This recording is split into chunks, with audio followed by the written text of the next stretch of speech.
자, 그 다음 이제 물질의 상태 변화라고 나와 있네요. 물질이 존재하는 상태가 세 가지가 존재하고, 그거를 고체, 액체, 기체라고 이제 이름 짓는 거죠. 고체는 뭐 규칙적으로 배열되어 있어요. 그래서 얘네들이 이제 고체는 이런 거예요. 이 고체고, 움직이면 같이 움직이는 거. 이런 것들이 고체가 되는 거고, 액체, 기체 이렇게 돼 있단 말이에요. 자, 우리가 기억해야 되는 게 바로 뭐냐 하면, 온도와 압력을 변화시킴으로써 얘네들의 상태가 변한다. 성질은 안 바뀌어요.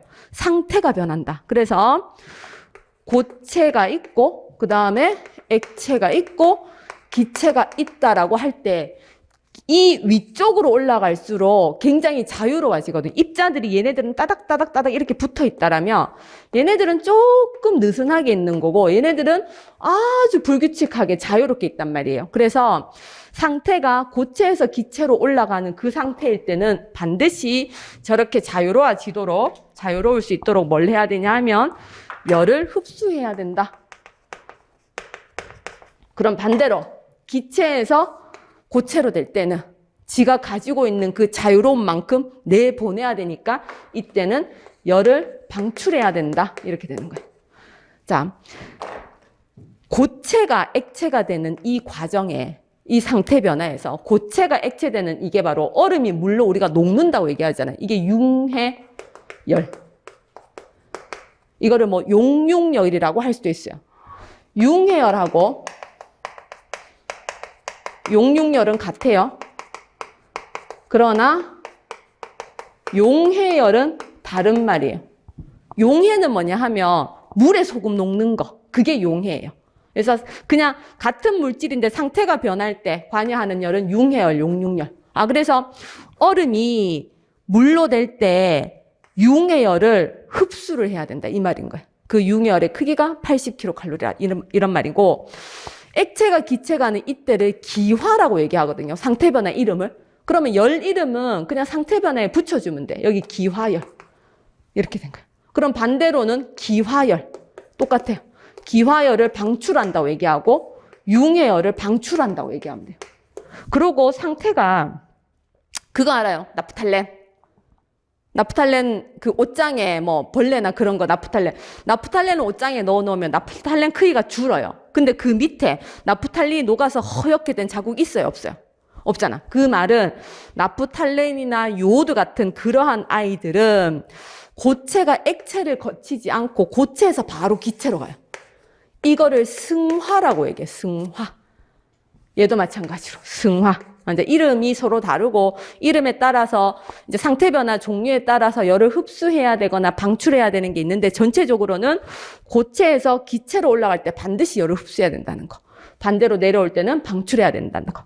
이때 열 흡수 이거를 우리가 소화약제에 사용하는 거예요. 물을 뿌리잖아요. 여기에서 이게 기름 화재가 아니다고 가정하고 물을 뿌렸어. 그러면 이 화열기에 의해서 물이 뭐가 될 거냐 하면 물이 기체가 돼서 날아가는 거예요. 그 말은 물이 기체가 돼서 날아갔다라는 얘기는 물이 열을 흡수해서 기체가 돼버리는 거거든. 그럼 누구의 열을 흡수했냐면 이 불의 열을 흡수하는 거니까 얘는 열을 빼앗기니까 물을 뿌림으로써 얘네들이 온도가 식구나. 그걸 바로 냉각 효과. 뭐 그렇게 얘기를 하는 거예요. 그러면 저런 흡수를 시켜가지고 냉각 효과를 통해서 불을 끌 건데 그러면 이 흡수할 수 있는 열의 크기가 크면 클수록 좋은 소화 약제겠죠. 그 대표적인 예가 바로 물이라고. 물. 그래서 이제 그렇게 얘기를 할 수 있다. 자, 이러한 상태가 변할 때는 그냥 모양만 변하는 거지 성질이 안 바뀌어요. 이런 것들을 물리변화라고 얘기해요. 물리변화. 자, 이거는 물리변화. 그냥 형상만 바뀌는 거지. 그러니까 얼음은 녹으면 물 되고 물 다시 얼리면 얼음 된다고요. 상태가 전혀 안 바뀌어요. 근데 상태가 바뀌는 변화가 있어요. 그걸 화학 변화. 이런 거. 메탄이 산소와 만나서 요거는 도시가스 원료였는데 메탄이 산소와 만나면 이산화탄소가 되고 물이 된단 말이에요. 그러면 얘네들하고 얘네들은 전혀 다른 물질이거든요. 이렇게 완전 성질이 바뀌어서 새로운 물질로 변하는 걸 바로 화학 변화라고 얘기를 합니다. 그래서 우리는 화학 변화에서 화학식을 쓸 줄 알아야 된다. 이러한 화학 변화에서도 마찬가지로 열 출입이 생겨요. 얘도 열을 흡수하거나 열을 방출하잖아요. 근데 화학 변화도 마찬가지인 거라. 이 반응 물질이 가지고 있는 안정도하고 생성 물질이 가지는 안정도가 서로 다르기 때문에 얘보다는 얘가 더 훨씬 안정하게 되면 얘네들이 안정하다라는 것은 불안한 게 에너지를 많이 갖고 있는 거거든요. 그러면 얘네들이 만약에 에너지를 이만큼 갖고 있다고 치자. CH4하고 얘가 이만큼 가지고 있는데 생겨나는 얘네가 가지는 에너지는 되게 작아가지고 이렇게 안정해서 에너지를 오히려 덜 갖고 있는 거예요.